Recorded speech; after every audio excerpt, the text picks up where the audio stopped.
Hi there, I'm Dr. Todd Grant, and today we have Christine, who's helped us share her personal story today. And she's got an interesting story. We worked with Christine over the past little while, particularly with a swallowing problem and a throat problem. She's had trouble with since July. It's now September, or October, actually. And so I'm going to turn it over to her. She's going to tell you just a little bit of the details of what she's gone through, what she tried to overcome this with, and then we'll wrap this up. Okay.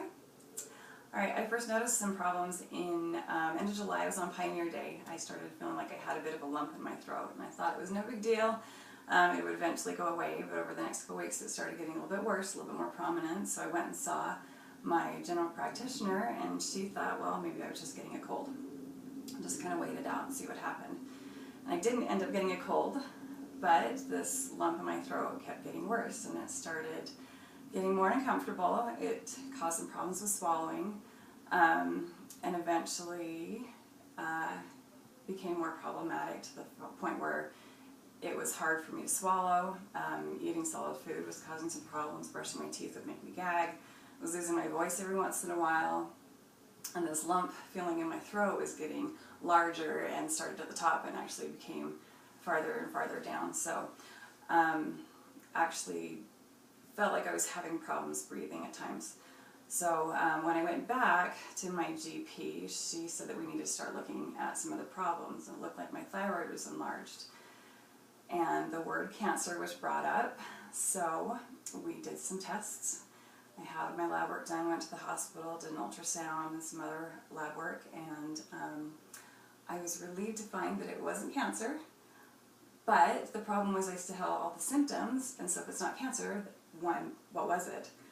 So when I started talking to Dr. Grant about it, we tried a few things and had some relief, but nothing really fixed the problem. And then I came in the next week and found that over the weekend Dr. Grant had gone to a workshop, a conference, there we go, and I learned a new technique that he wanted to try. And I'll take it from there. yeah, go ahead. So this was an interesting conference that I went to. Learned some techniques that I had not been exposed to before. And as a result, I was kind of excited, number one, that Christine didn't have cancer. We double-checked her examinations, her ultrasounds, her laboratory tests that she'd already gone over with me, and said, yes, I'm clean, I'm fine, thyroid's fine, all the levels were within normal limits. And during this conference we talked a great deal about scar tissue and adhesions. And so I thought, let's see if some of the information that I had studied about would make a difference for Christine. And so she got to be my guinea pig on this one. We're grateful to have continuing education, to learn even more than we already know, so that we can continue to help people in new and creative ways. And it was really an interesting experience. As we went through the procedure, we finished up, and I said, Christine, why don't you go ahead and stand up? And she stood up, and I said, okay, I want you to swallow. And she swallowed.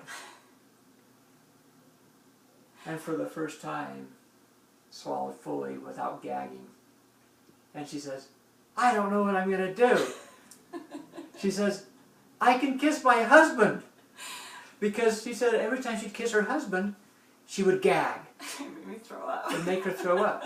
She was experiencing this congestion around her throat to the point where she would have to literally hold a cup in her hand while she was driving a car. Because sometimes it would just come up, and she wanted to be prepared. And this was happening every day. Yeah. And so the miracle is that she can now swallow fully, doesn't have a lot of discomfort. There's still some challenges going on, but we're still fairly early. Yeah. But a huge difference made in Christine's life. And who knows, if you have a friend or a family member that would have a similar problem, we might be able to help them too. And we'll wrap this up by letting everybody know here that Christine, like all of our patients and our stories that they've shared with us, have been released by her permission to be able to share with you, to help you and hopefully your family too. Thanks again, and good day.